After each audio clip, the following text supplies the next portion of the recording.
I did that to you.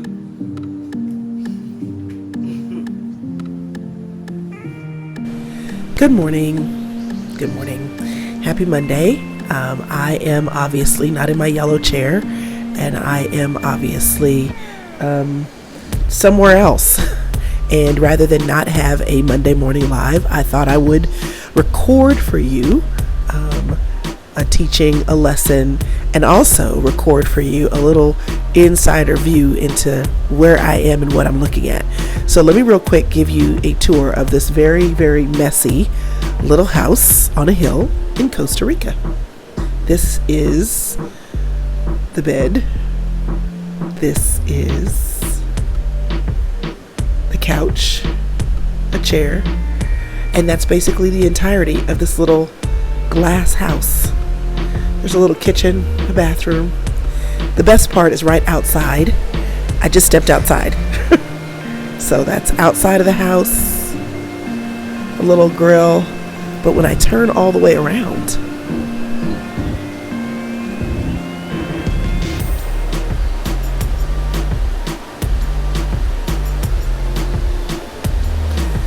so y'all, it's just a little adventure that I am on with Michelle. It is her birthday, and a friend of hers that she works with, her father owns a place in Costa Rica, and this is one of his Airbnbs that was free for the weekend. And so Michelle tagged along with her coworker, and she asked me if I wanted to tag along with them. Well, sure. Okay. Used some miles to get on the plane. The Airbnb, we're here as their guests, and why not? Rather than just be here and not have a Monday live, I figured I would use this as an opportunity to share something with you that I think will be helpful to you, and I'm also reminded of because I'm in this little house, talking with my little mic to make sure you can hear me above the sound of the water. Let me close the door. Let me cop a squat here. Oh, hold on 1 second. Because I'm trying to make sure I have enough time to finish recording this for you and uploading it too. This is video production on the road. Yes, I did. I traveled with a tripod.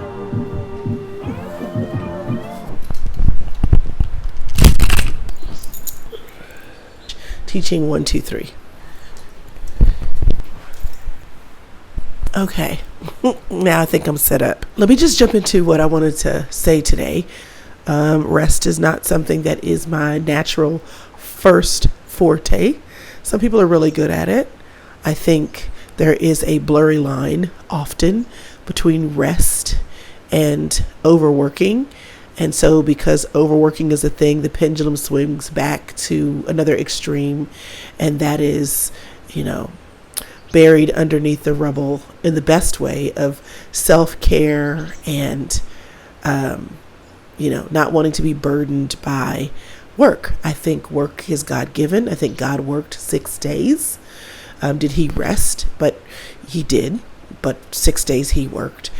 But I do think that for me, a person who is wired as an achiever, and it doesn't matter whether I take the Strengths Finders, I'm an achiever. If I take the Enneagram, I'm an achiever. If I take DISC or Myers-Briggs, I'm a high D, all the things. Driver is my design.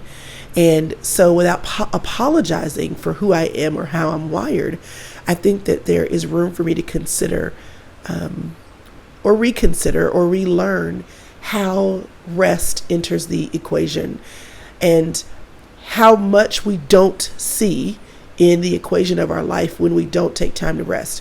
Now, I have said it before, if you've been around any length of time, that when I take a shower, my best ideas come in the shower. I have a Aqua Notes pad in my shower with a waterproof paper and waterproof pen, so that if and when I do get great ideas, I can write them down so I don't forget. I have a notebook next to my bed because some of the best ideas that I have come to me in the middle of the night while I'm resting. I know that the best way for me to write a book is to make sure I have time planned in where there is stillness, nothing required of me, that I'm in an environment that I enjoy. So I do understand the power of rest. I understand the power of stillness and the power of allowing your mind to have room to create, and how that's connected to achieving. So in talking about rest, I'm not learning, but I am reminding myself about how important creating space for that is. Even if the purpose of creating space for that is to make sure that you have the power that you need, the energy that you need, the fuel that you need to create, to achieve, to dream. We go by the filling station when we are driving our cars, or we stop at a charging station if you've got an electric car, because you understand that in order to drive, you have to refill, you have to refuel, you have to pause for a second. And pushing past the moment of pause can cause you to be stranded on the side of the road somewhere. When we don't plan time to pause, this is what happens. Things take longer that otherwise would not have. Now, I didn't plan this trip. This is something that, again, Michelle planned, and she invited me to come with. I'm very, very grateful. It's a trip I might make again. The Airbnb is reasonably priced. It's an hour and a half from the airport.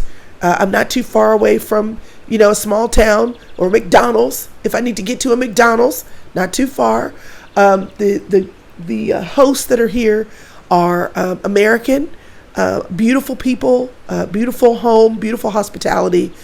But you could just be out here. It's the size of a hotel room for days, decompressing. It's a 3.5 hour plane ride. Not too bad. I might come back. But I'm here as a guest, but it's not lost on me what the opportunity is for. One of the biggest reasons I came and made this trip is because Michelle asked me to. She asked me to do a lot of stuff. But in this one, at some point I realized, she really wants me to come. Like, she's not just asking me to join her casually. She's asking, it's her birthday. Yesterday when we traveled here, it's her birthday. And, her sister passed away last year. And I just think it meant something. Now, I've got a lot going on at home. I've got a 16-year-old that still needs to be watched. We've had some things going on with our kids in college. There's work. There's y'all. But I was able to find a family that we love and we trust. And my son goes to school with them, so he's spending the weekend with them. My husband actually went to go visit my sons in college. I'm missing church today. But they got it. They're holding it down. I'm a first service, be there, die hard, pray for the pastor, sit on the front row kind of big sister. I don't play about going to church, but one Sunday probably won't hurt me. Apparently, a visit to a coffee farm is in effect. Apparently, a zip line is planned, a tour of something. I don't know. I'm just here and along for the ride. But I plan to sit on the porch a little bit, do some writing, do some reading. I did come with like 3 books because I couldn't decide. But the reality is, I came for her. I came because she asked me to. I came because this was an opportunity for us to have an experience together. Now, I got to tell you, I already told her, listen, if you're trying to do too much, at least one day, I don't want to do nothing. I just want to sit here, listen to the sound of this river or this raging creek. I want to enjoy this perfect 70, 75 degree weather. I want to realize that I'm sleepy and get back in the bed. I want to have a do nothing kind of day. But I am clear that one of my major reasons for being here, the reason that I'm here, is because she invited me and because I want to spend time with her. It required intentionality. It required me to figure out what to do with my son, to get a plan together that I felt comfortable with for my college age sons. It required me to travel with the tripod if I wanted to still deliver something to y'all. It required intentionality and planning. I bought my ticket 2 weeks ago, even though I wasn't sure I was coming. I paid for one of them. I paid for the part of the flight that was cheapest. And then for the part of the flight that wasn't as cheap, I used miles. I did that 14 days in advance, knowing that I could cancel the flight and get trip credit if I didn't feel comfortable coming. But I planned it out. I made arrangements for me to be here. I looked at what it would cost and I counted the cost. I looked at the time it would take and I alerted the team. I made sure that when my husband and my son get back home Sunday evening that there's food in the fridge. It requires intentionality and planning. That means you gotta Look out for those opportunities. Pay attention when they arrive. And even if you're like, okay, it's going to require some moving around and some checking and jiving on my part, is this one of those memories? And the answer is yes. Michelle turned 55 yesterday, and this is a year when it meant something for her to come. So was this a time and an opportunity for me to build into my sister circle? Absolutely. Was this an opportunity for me to create a memory? Yes. Is she going to do a bunch of stuff that if I was out here by myself, I wouldn't do? 100%. Is this how we build life and how we stretch ourselves and do things that we wouldn't even choose? 100%. Sister circle looks like going deep with the people who are deep. It looks like stretching yourself to extend your sister circle, to extend your life when given the opportunity. So my question for you is, what are you doing or what have you done recently to pour into, to invest in your sister circle? Whether it's your one friend, your 3 friends, or your 7 friends. How are you creating and developing and strengthening the bonds that you only get when you invest in the connections that you have or in the connections that you want to see grow further? Listen, there is one thing you can always do to help you with mental clutter. You ready to hear it? Here it go. Do nothing. Give your brain a break. Take a vacay. Now you can do this at home on a Saturday or a Sunday, but you can also do this getting away from home. And I would love to invite you to come away with me. In 2026, I am taking a cruise. This will be the first Sister Circle cruise, and I'd love for you to join. We're going to hit the Dominican Republic, Puerto Rico, the PR, the DR, and a few Caribbean islands. And I'd love for you to come along. Why? Because a vacay ain't ever hurt nobody, okay? And I need us to not cook. I need us to not clean. I need us to have a good time and laughing amongst women who love God. The Sister Circle, y'all. This is a Sister Circle cruise. And knowing that there are some other women on the boat who think like you think, who understand life the way you want to understand it, but also want to have a good time, this is going to be amazing. And I'm inviting you to join me. So go to thesistercircle.com/cruise for more information, and be sure and sign up so you can get the room that you want. You can come alone, come with your husband, bring your sister, your mama and them, your cousin and them, but sign up so that you can hold your space today. Y'all, mental clutter. Let's deal with it at home, and we're not apologizing for dealing with it by getting away. I like to laugh, but I'm not the person who, even though I hear over and over again, y'all are like, Chrystal, you're so funny. And, even my driver's license plate says foolery. Okay. But I am not the fun one in my family. I'm not the one that brings levity and laughter. I'm very serious. I'm very constructive and critiquing in my feedback. So in order for me to kind of live and laugh and love, I've got to connect with people who like to have fun, because unless I feel like I'm leading the fun, and that honestly stretches me beyond my nature, then I'm just going to sit around and be boring and read a book and be still and be quiet. I'm really an introvert. Michelle is fun, y'all. Michelle is fun. And we laugh together. We laugh so hard. We laugh until either I pee on myself or she starts crying. And because she likes to have fun, when I'm with her, I have experiences and create new relationships with other people who have fun. We watch movies that are fun. We try foods that I wouldn't try. And then when it's nasty, we laugh about it. There's fun. Sometimes being fun means you have to manufacture the fun. It means you watch the movie, you read the book, you watch the TV show, you hang out with friends, you meet new people, you go to a comedy show. Like, laughter when you're a child, and there are statistics on this, how much you smile and laugh as a child and how that decreases as you become an adult, because life is serious. Life can be hard. And so I want to just challenge you to intentionally look for laughter, intentionally look for places you can smile, intentionally look for fun, because you were wired for it. Laughter, it is medicine to your bones. It literally is. Joy is medicine. Just like if you contract your muscles, it releases good endorphins into your system.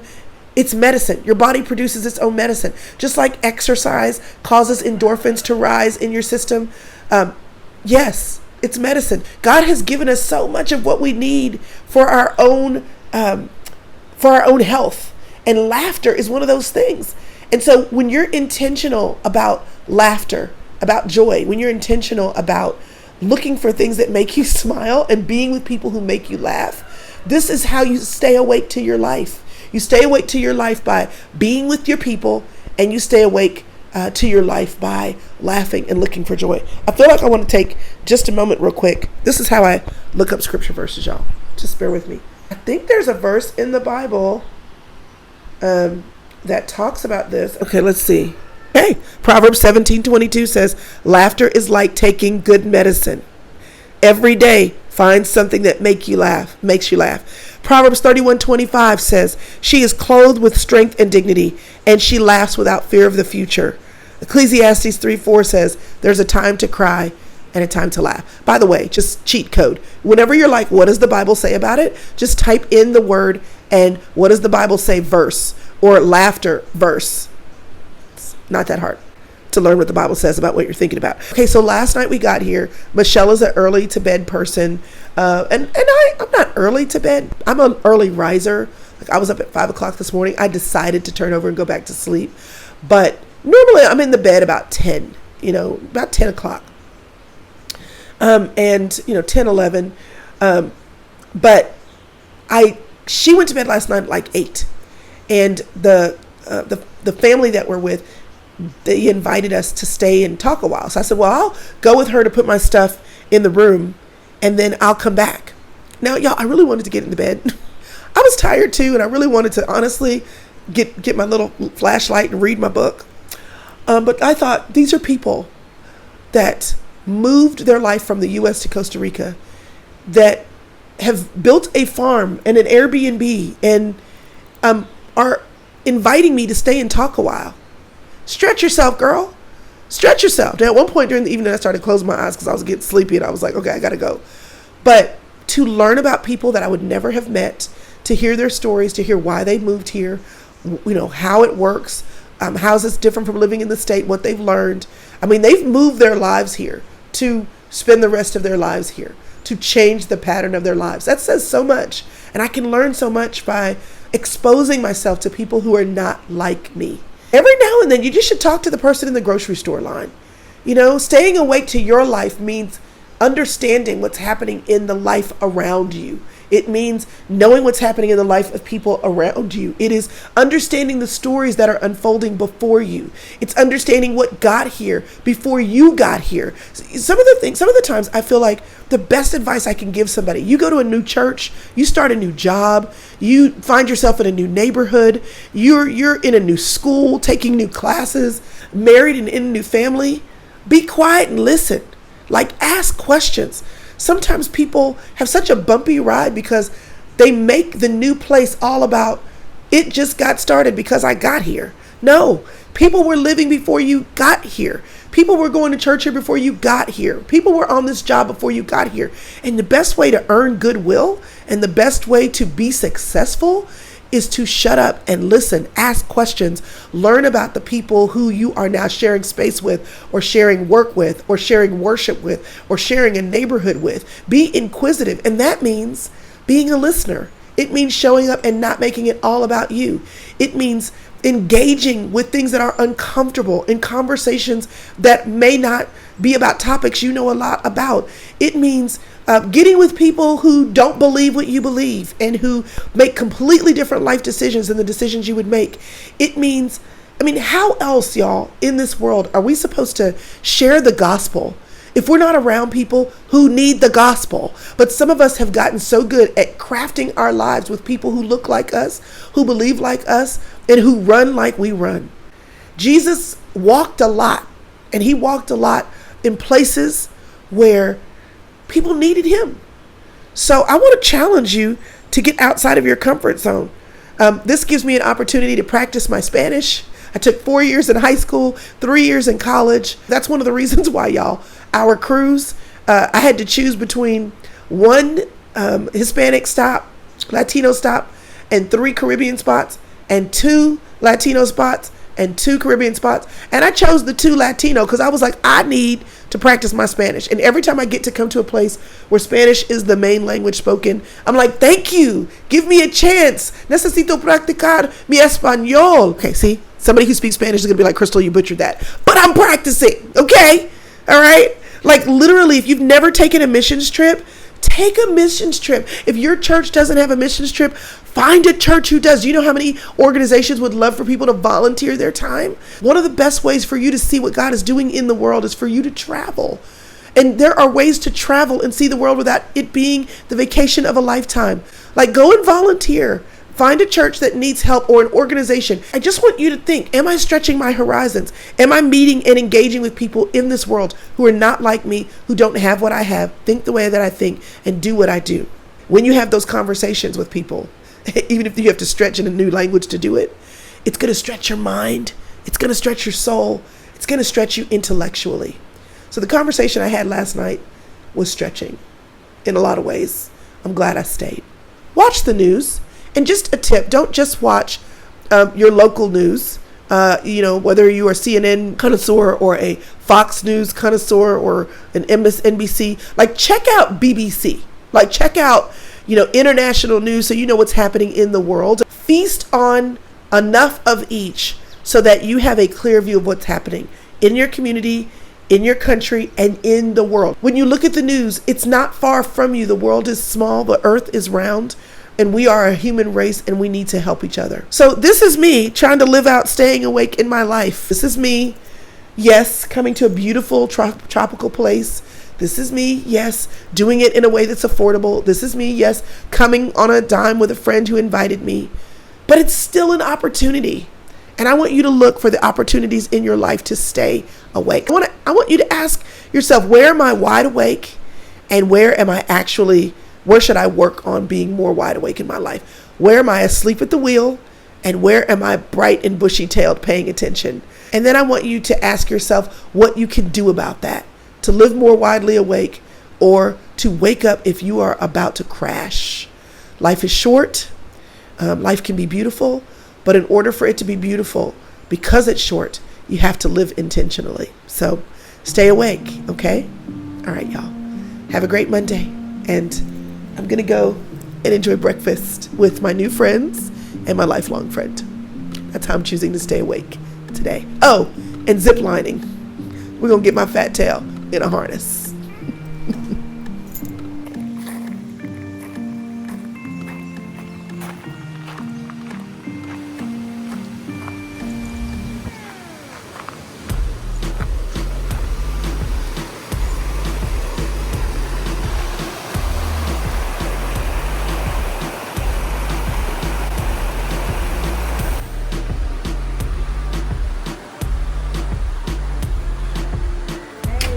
Guys. Oh, that's great.